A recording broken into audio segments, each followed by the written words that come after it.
My father left the farm and we moved to a town. But us kids got introduced to farm life a little when we would go visit my grandpa. And we learned some things when we visited grandpa. We learned first, watch where you walk. Number two, make sure you use soap when you wash your hands and before you wipe them on grandma's clean towels. And number three, don't repeat the words that you heard your grandfather say when the cows got out of the fence. And so these are some things that were unique to us as kids that we learned and became a unique part of my life, my memory, and probably played a part in my artistic journey. I was also introduced to art at my grandfather's house.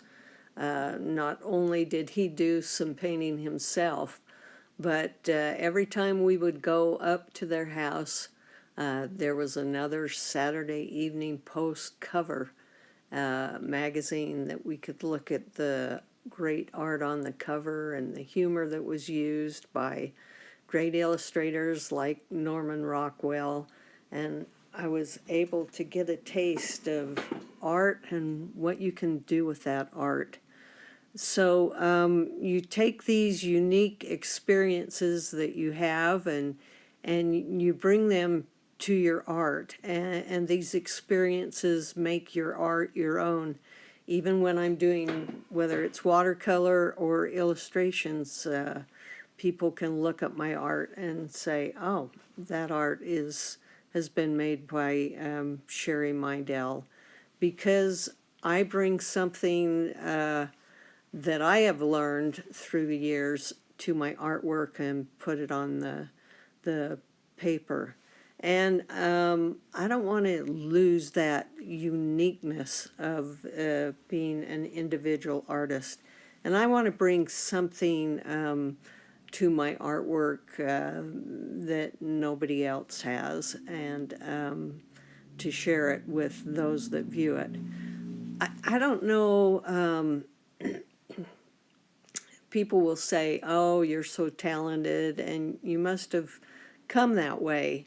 And when I was little, I definitely had a love for art, and I don't know whether it's that love for art and the willingness to keep trying and to keep working at it that makes a difference with my artwork and kept me at it enough that I could improve. I'm not sure what it is.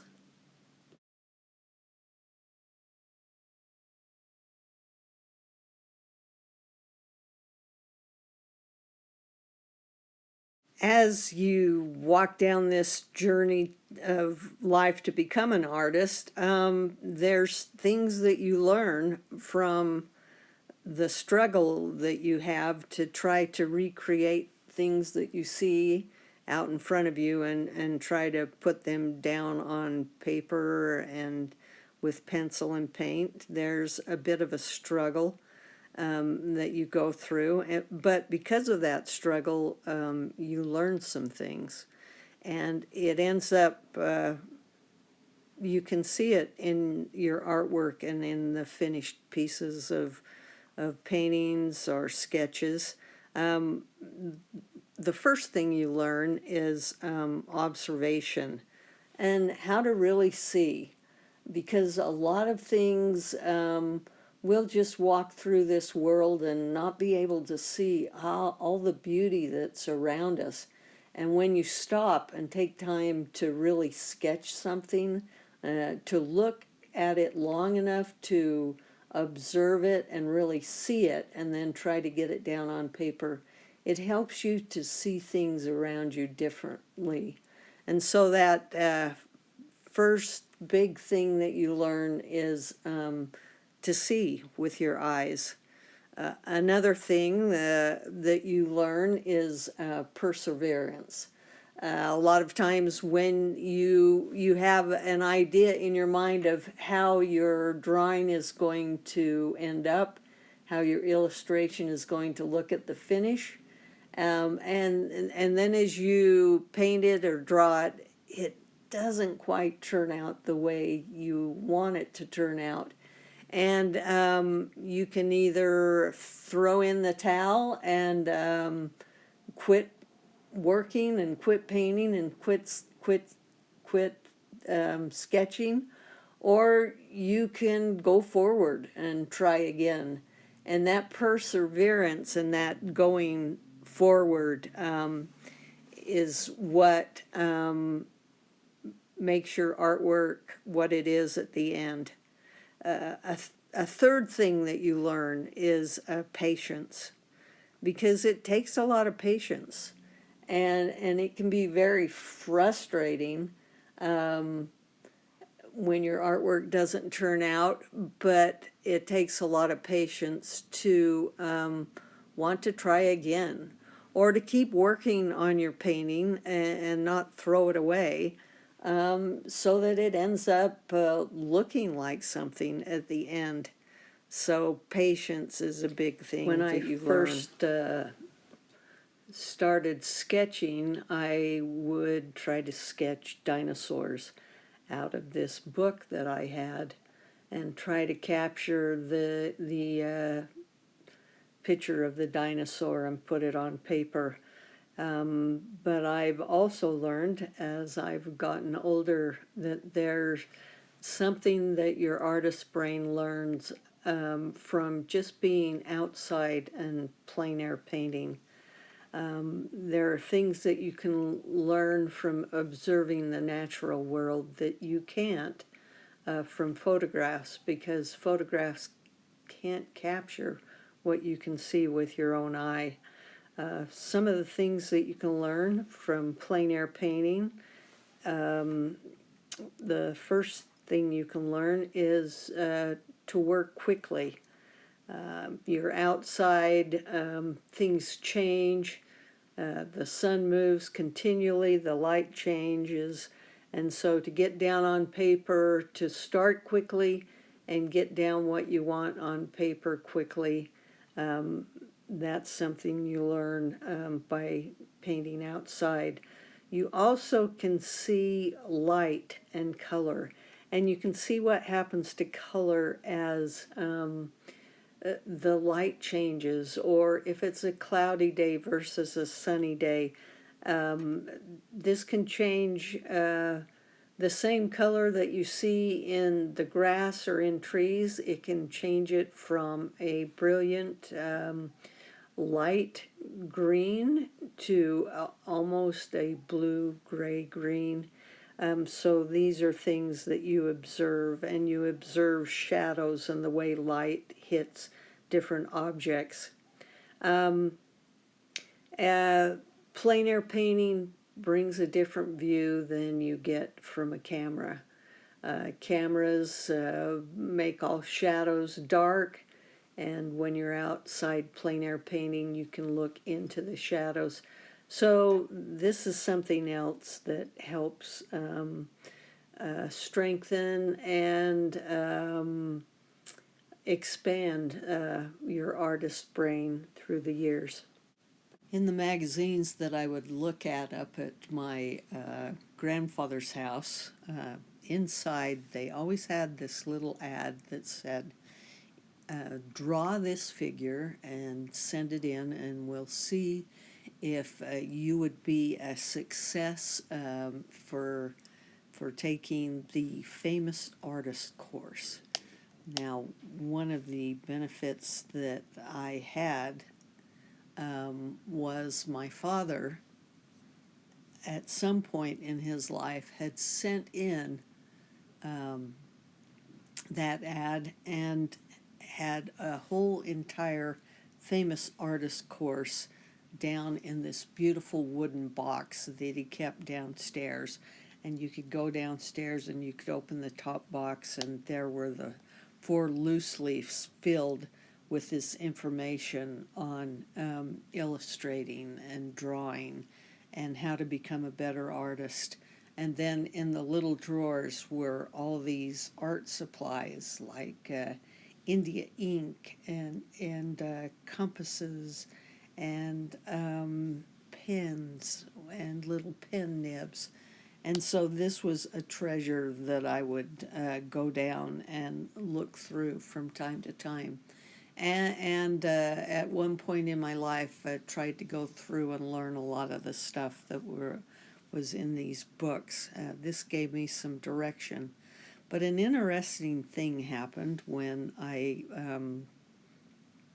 started improving my artwork and working on that talent, and over years and years, it also helped my drawing from my imagination. And so the more that I sketched in my sketchbook and got used to drawing things that were in real life, I would picture something in my imagination, and it was much easier to almost draw it like I was seeing it in front of me, and it would go down in my sketchbook much easier. So that's something else that I could nurture in my artist brain over years and years. It was something that didn't happen quickly.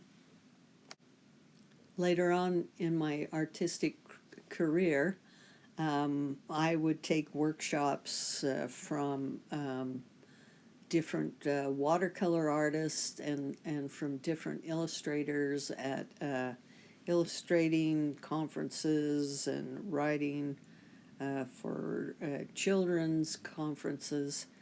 And at one of these workshops, I had the opportunity to take lessons from Charles Reed. And come to find out, at one point in his journey as an artist, he also taught at the famous artist school.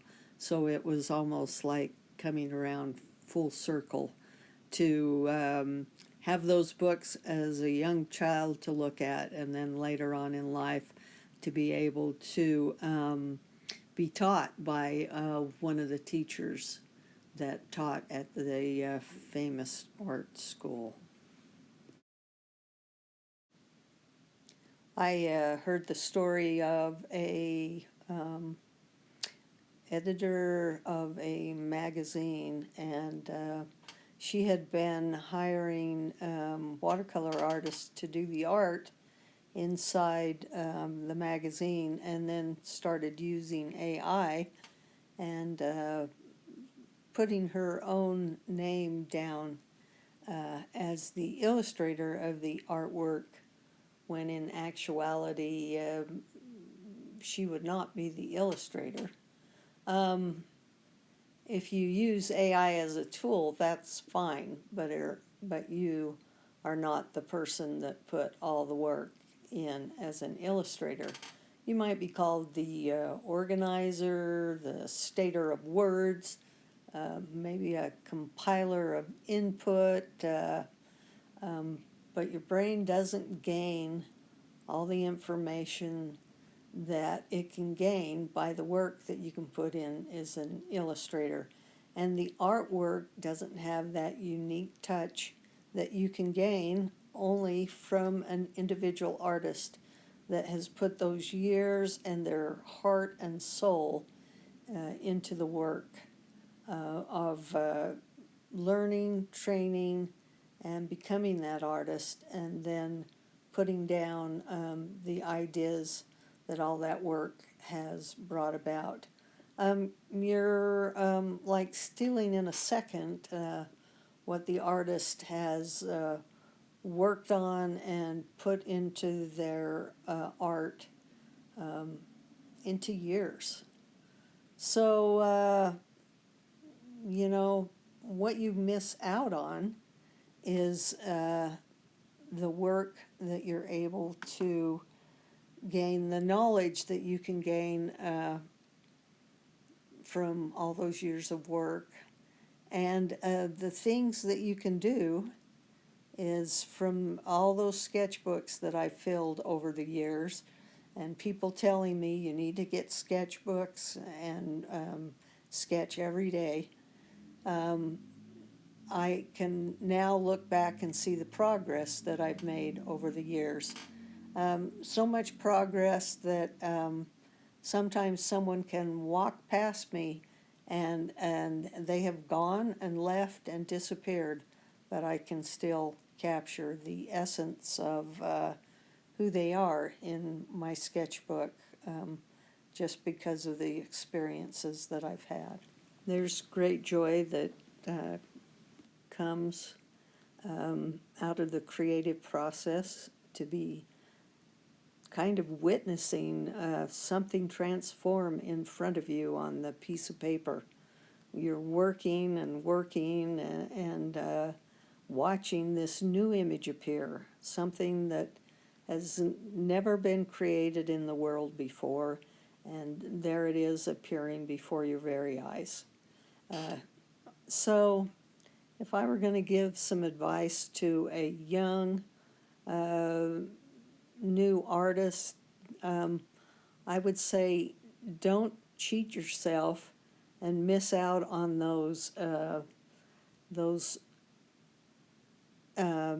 important things to learn, those principles of art, how to use your pencil, how to see with your eyes, how to have the patience to keep going. Don't miss out on that by taking the quick way out, the easy way out. There are things to be gained by taking the time and putting in the effort that you do with your own art. So I now have 2 paperback books available up on Amazon that I've used my artist brain to create. Eating Crayons is more in a comic style, and that's telling basically the story of growing up as an artist. And Kiss Cuddle Tuck is the story about a family and how how they take care of their children, same way that animals around the world are taking care of their little ones. And so if you have something you'd like to share with a grandchild or a child, maybe this would be a book that they would enjoy. Thank you.